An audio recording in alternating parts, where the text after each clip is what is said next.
जी, बिस्मिल्लाहिर्रहमानिर्रहीम। मैं हूँ एहसान अली और आज के लिए क्लास 9th के बच्चों के लिए बड़ी अच्छी खुशखबरी है कि जो गवर्नमेंट ऑफ पाकिस्तान की तरफ से जो पंजाब के लिए जो बुक मैथ की पब्लिश होनी थी वो हो चुकी है और उसकी ये हार्ड फॉर्म मेरे पास है। तो आज हम इसके जो है वो चैप्टर नंबर 1 से जो है वो स्टार्ट करेंगे। उससे पहले मैं आपको थोड़ा-सा इसके बारे में बता दूँ कि इसके जो प्रीवियस बुक थी उसके अंदर तो हमारे पास 17 चैप्टर्स थे, लेकिन यहाँ पे जो न्यू बुक इशू की गई है उसके अंदर टोटल 13 चैप्टर्स हैं और कुछ चैप्टर्स तो वो प्रीवियस ही हैं जो पहले पुरानी बुक में भी थे, लेकिन यहाँ पे कुछ न्यू चैप्टर्स भी हमें मिल रहे हैं। तो काफ़ी इंटरेस्टिंग सिलेबस है, मैंने देखा है, और काफ़ी चीज़ें जो है वो न्यू हैं और आपके लिए बड़े इम्पोर्टेंट रहेंगी। तो इसका जो चैप्टर नंबर 1 है उसको हम शुरू करते हैं, जो कि रियल नंबर्स का है। तो सबसे पहले जो रियल नंबर्स हैं इसका इंट्रोडक्शन है। ये मैं इतने डिटेल में इसको नहीं जाऊंगा क्योंकि ये आपकी क्लास 9th के लिहाज से इतना ख़ास इम्पोर्टेंट नहीं है। तो इसमें इंट्रोडक्शन में उन्होंने यही लिखा हुआ है कि जो पुरानी लैंग्वेज थी, पुराने ज़माने में जो मैथ की जो काउंटिंग है उसको किस तरह लिखा जाता था, ये इस लिहाज से लिखा हुआ है कि जो इजिप्शियंस यानी जो मिस्र के लोग थे वो अपनी जो लैंग्वेज है उसके लिए मैथ की लैंग्वेज, जो मैथ के नंबर्स हैं उसको किस तरह वो ज़ाहिर करते थे, ये आपके सामने बॉक्स बना हुआ है। तो इस तरह 1 2 3 को वो इस तरह लिखते थे। इसी तरह जो है वो अगर बड़ी वैल्यूज़ हैं तो उसके लिए वो कुछ ख़ास सिंबल्स यूज़ करते थे जो जहाँ पे नीचे आपको लिखे हुए नज़र आ रहे हैं। यानी ये 1 के लिए कौन सा सिंबल था, 10 के लिए 1000, 10,000 या 1 लाख, तो इसके लिए कौन से सिंबल्स यूज़ किए जाते थे ये वो लिखे हुए हैं। इसके बाद जो है अगले पेज पे अगर आप देखें, पेज नंबर 2 पे, तो वहाँ पे रोमन्स जो थे, यानी ये 500 BC की बात है, तो वहाँ पे रोमन्स जो है उन्होंने एक काउंटिंग अपनी स्टार्ट की थी कि वहाँ पे वो जो है वो 1 को सिंपल 1 लिखते थे जो अल्फ़ाबेट्स हैं, और वी जो है इस तरह ये 5 को शो करता था, ये एक्स जो है ये 10 को शो करता था, ये एल है ये 50 को शो करता है, सी 100 को, और डी जो है वो 500 को, एंड एम जो है वो 1000 को शो करता था। तो इस पैराग्राफ में यानी ये बेसिक सी चीज़ें लिखी हुई हैं। इसके बाद इंडियंस आए थे, इंडियंस ने 500 से 1200 की ये बात है, इस इरा में जो है जो इन्होंने अपने नंबर्स और उनकी काउंटिंग के सिंबल्स ये लिखे हुए हैं। और सबसे इम्पॉर्टेंट चीज़ जो इंडियंस ने की थी वो ज़ीरो को डिस्कवर किया था, यानी ज़ीरो का कॉन्सेप्ट पहले नहीं था, तो ये इंडियंस जो है वो हमें इसके बारे में कंप्लीट इन्फॉर्मेशन देते हैं। उसके बाद अरब्स ने आके भी बड़ा इंपॉर्टेंट काम किया है। जो अरब्स थे उन्होंने ये 800 और से लेकर 1500 CE की बात है कि अरब्स ने आके ये जो हम आजकल जो नंबर्स पढ़ रहे हैं 0 से लेकर 9 तक और इससे आगे ऑनवर्ड्स, यानी जो जितने भी हमारे पास नेचुरल नंबर्स या होल नंबर्स आते हैं, ये अरब्स ने आके इसको डिस्कवर किया था। और इसके अंदर सबसे इम्पोर्टेंट या की रोल जो है वो मोहम्मद इब्ने मूसा अल ख्वारिज़मी जो है, ये बड़े इंपॉर्टेंट मैथमेटिशियन थे। इन्होंने जो है इसके ऊपर काफ़ी वर्क किया और हमारा मैथ के अंदर अगर हम देखें तो काफ़ी ज़्यादा पोर्शन जो है वो इन्हीं से मंसूब किया जाता है। इसके बाद अगर हम मॉडर्न इरा की बात करें तो मॉडर्न इरा जो है, जो यानी आजकल का अगर हम देखें तो इसके अंदर काफ़ी एडवांस्ड और काफ़ी जो है वो मॉडर्न चीज़ें भी नई नंबर सिस्टम में आ गई हैं कि हम बाइनरी सिस्टम हो गया या हेक्साडेसिमल सिस्टम हो गया, या आप कंप्यूटर में भी अमूमन पढ़ेंगे या पढ़ा होगा। तो ये सारी चीज़ें मॉडर्न इरा के अंदर आती हैं और ये भी मैथ और कंप्यूटर दोनों से रिलेटेड है। उसके बाद खैर ये तो इसका इंट्रोडक्शन था रियल नंबर्स का कि नंबर्स की जो हिस्ट्री है वो क्या थी। उसके बाद जो हमारा बेसिक टॉपिक है वो है combination of rational and irrational numbers. तो यहाँ पे हमें रैशनल और इरेशनल नंबर्स के बारे में पता होना चाहिए। जी, तो ये भी आप अगर देखें तो क्लास 8 के अंदर हमने इसके बारे में डिटेल में पढ़ा हुआ है कि रैशनल नंबर्स वो होते हैं जिसको आप पी ओवर क्यू की फॉर्म में लिख सकते हैं, ये उसका फार्मूला भी है। और रैशनल नंबर्स को क्यू से ज़ाहिर किया जाता है, तो ये इसकी डेफिनेशन लिखी हुई है। उसके बाद क्यू डैश यानी इरेशनल नंबर्स जो होते हैं उसको क्यू प्राइम या क्यू डैश से शो किया जाता है, और इसके अंदर वो सारे नंबर्स होते हैं जिनको पी बटा क्यू की शक्ल में नहीं लिख सकते। तो इसका फार्मूला अगर हम रियल नंबर्स के की बात करें तो the set of real numbers is the union of set of rational and irrational numbers, ये पहले भी हाईलाइट करवाई हुई है। तो ये जो डेफिनेशन आपकी बुक पे लिखी हुई है पेज नंबर 3 पे, ये मैं आपको ये हाईलाइट भी करके बता रहा हूँ। तो ये रियल नंबर्स की डेफिनेशन है, शॉर्ट क्वेश्चन के लिए इंपॉर्टेंट है। और उसके बाद अगर इसका फार्मूला देखें तो R is equal to Q union Q prime, यानी रैशनल और इरेशनल नंबर्स का अगर हम यूनियन लें तो वो रियल नंबर्स बनते हैं। आगे उन्होंने इसको डायग्राम में में भी शो करके बताया हुआ कि रियल नंबर जो हैं वो रैशनल और इर्रेशनल दो टाइप्स के होते हैं, और जो इर्रेशनल होते हैं वो नॉन टर्मिनेटिंग और नॉन रिकरिंग होते हैं।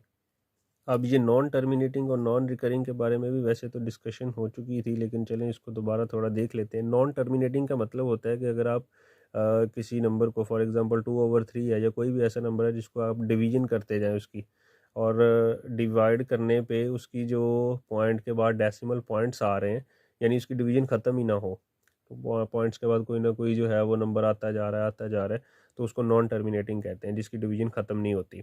और नॉन रिकरिंग का क्या मतलब है? जिसका मतलब कि पॉइंट के बाद अगर जो डेसिमल नंबर्स हैं वो सेम एक जैसे नहीं आ रहे, वो डिफरेंट नंबर्स आ रहे हैं, तो ऐसे को हम जो है वो नॉन रिकरिंग बोलते हैं। तो ये जिसके अंदर ये दोनों प्रॉपर्टीज़, यानी वो नॉन टर्मिनेटिंग भी हो और नॉन रिकरिंग भी हो, अगर ये दोनों प्रॉपर्टीज़ किसी एक के अंदर आ रही हैं तो वो इर्रेशनल नंबर होगा। आगे जाके हम इसकी एग्जांपल्स भी ज़रा डिटेल में करेंगे। उसके बाद रैशनल नंबर्स देखें, तो रैशनल नंबर्स दो तरह के हो सकते हैं कि टर्मिनेटिंग डेसिमल नंबर्स, यानी जो ऐसा नंबर जिसकी डिवीजन करें तो वो कम्प्लीटली जो है वो पॉइंट के बाद ख़त्म हो जाए डिवीजन, तो वो टर्मिनेटिंग डेसिमल नंबर्स होते हैं और उस नंबर्स को हम रैशनल नंबर्स बोलते हैं।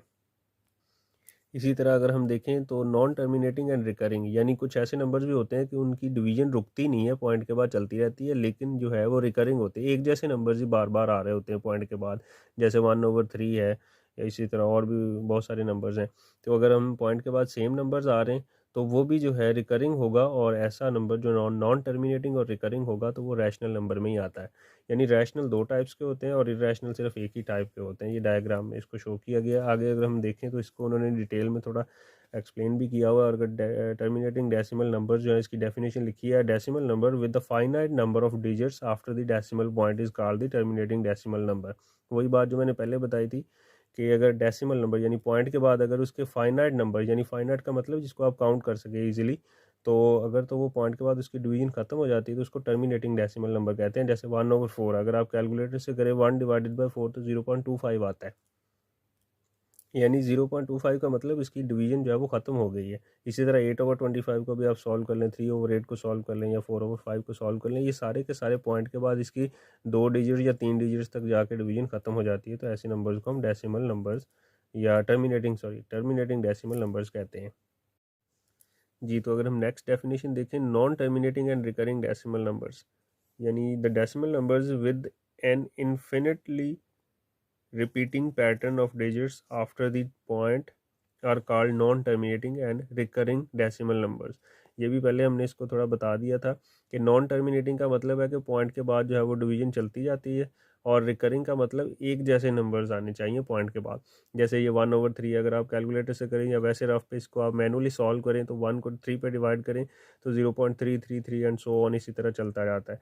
इसको आप 0.3 ऊपर बार भी लगा सकते हैं। ये बार का मतलब है कि यहाँ पे 3 जो है वो रिपीट हो रहा है इनफाइनाइटली, यानी इन्फिनिटली वो रिपीट हो रहा है, बार बार 3 ही आई जा रहा है। इसी तरह 1/6 को आप डिवाइड कर लें तो ये 16666 एंड सो ऑन इसी तरह चलता जा रहा है। 22/7 को देख लें तो इसकी भी जो डिवीजन है वो मुसलसल चलती जाती है आगे।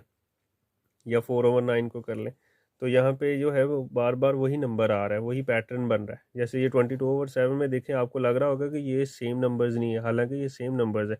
ये देखें 142, ठीक है, 857, फिर उसके बाद 142 857, यानी ये एक पेयर बन रहा है 142 857 का, ठीक है। तकरीबन ये 6 डिजिट्स बनते हैं, तो पॉइंट के बाद 6 डिजिट जो है वो बार बार वही आई जा रहे हैं। तो वो पैटर्न तो बन रहा है ना, रिपीट तो हो रहे हैं वो नंबर्स बार बार।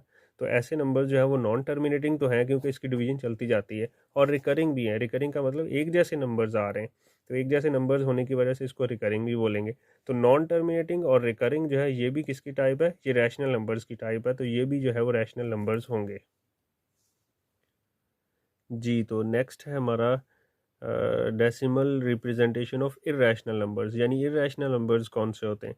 तो उसकी डेफिनेशन ये लिखी हुई है, non terminating and non recurring decimal numbers are known as irrational numbers. यानी जो नॉन टर्मिनेटिंग भी होते हैं और नॉन रिकरिंग भी होते हैं। नॉन टर्मिनेटिंग तक का तो आपको समझ आ गया कि जिसकी डिवीजन चलती जाती है। और नॉन रिकरिंग का क्या मतलब है? इसका मतलब कि पॉइंट के बाद जो है वो जो नंबर्स आ रहे हैं, जो डेसिमल पॉइंट्स आ रहे हैं, ये डेसिमल नंबर्स आ रहे हैं, वो सेम नहीं होने चाहिए, वो रिपीट नहीं होने चाहिए। अगर तो वो सेम हो जाए वो तो रिकरिंग हो जाएंगे। तो नॉन रिकरिंग होने चाहिए, यानी पॉइंट के बाद जो नंबर्स आ रहे हैं वो बिल्कुल इर्रेगुलर फॉर्म में हो, कोई ख़ास उसका रिदम ना बन रहा हो। तो जैसे ये एक पाई एक वैल्यू है, तो इसका अगर आप देखें तो ये पॉइंट के बाद रिपीट नहीं हो रहे कोई भी नंबर्स जो हैं। इवन कि आप इसको पॉइंट के बाद इन्होंने चंद डिजिट्स तक लिखा, आगे 100 लिख दिया। तो कुछ मैथमेटिशियंस ने इसको ये भी कहा है कि इसको सॉल्व करते हुए अगर आप 5 लाख यानी पॉइंट के बाद 5 लाख डेसिमल पॉइंट्स तक भी चले जाएं, तब भी ये जो है अपनी जो है कोई रिदम नहीं बनाता, कोई भी ख़ास इसका रिकरिंग नहीं बनता, ये नॉन रिकरिंग ही आता है। और तो इसलिए ये भी एक जो नंबर है पाई, तो ये एक इरेशनल नंबर है। इसी तरह अगर एक एक वैल्यू होती है इसकी 2.718, इसको भी देखें तो ये भी पॉइंट के बाद नंबर्स जो है वो डिवीजन तो चलती जाती है, नॉन टर्मिनेटिंग तो है लेकिन कोई ख़ास रिदम नहीं बन रहा, नॉन रिकरिंग है। इसी तरह स्क्वायर रूट 2, तो ये सारे के सारे जो हैं ये इरेशनल नंबर्स हैं।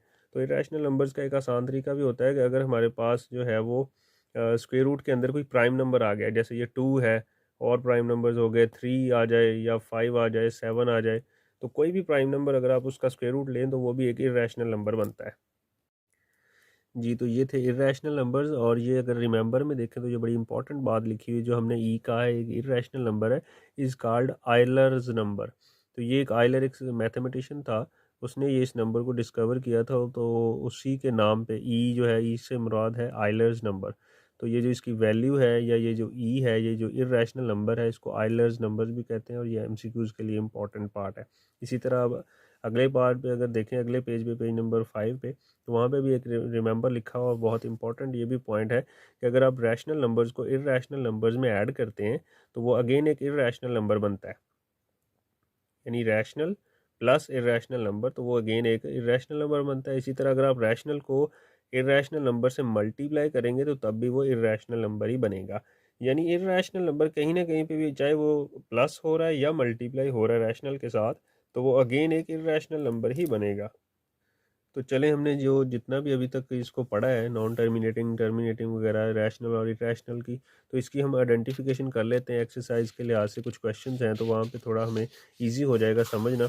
बाकी कुछ क्वेश्चंस अगर ऐसे भी हुए तो उसको हम सॉल्व भी करना पड़ा तो इंशाल्लाह सॉल्व भी करेंगे, और इसकी जो है तमाम एक एक पार्ट को हम अच्छे तरीके से जो है एक्सप्लेन करेंगे इंशाल्लाह। तो जो एक्सरसाइज 1.1 अगर देखें तो 1.1 में क्वेश्चन नंबर 1 लिखा हुआ है कि identify each of the following as rational and irrational numbers.